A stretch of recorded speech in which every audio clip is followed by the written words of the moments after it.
Now in this course section, as mentioned, we're going to use a dummy third-party service as a backend, and we're going to use Firebase, which is a service offered by Google, but you could of course use any backend. This is just one example for this course section, and the advantage of Firebase is that it's a combination of services and database features that you can easily use and with which you can get started for free as long as you have a Google account.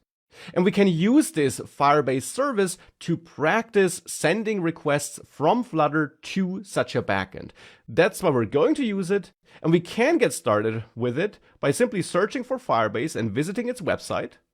And then there you must log into your Google account so that you then can go to their console, and once logged in, you can create a new project.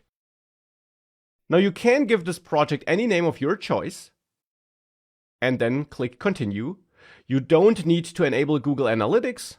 And with that, this new project gets created.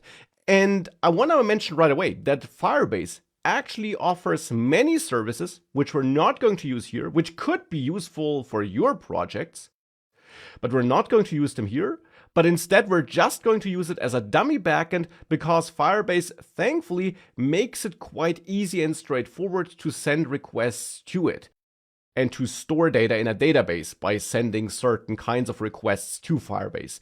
That's why we're using it here for this demo.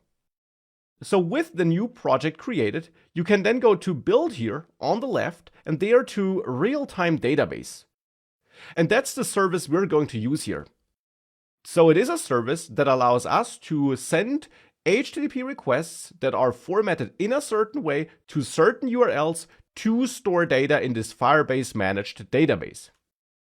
Now, the URLs to which you can send requests to store data can be found if you search for Firebase Real-Time Database REST.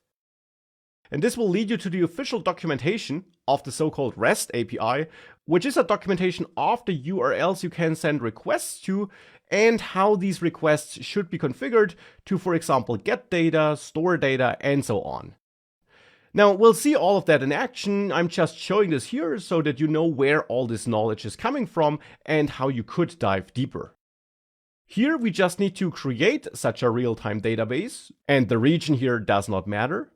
And now under security rules, it's important that you start in test mode.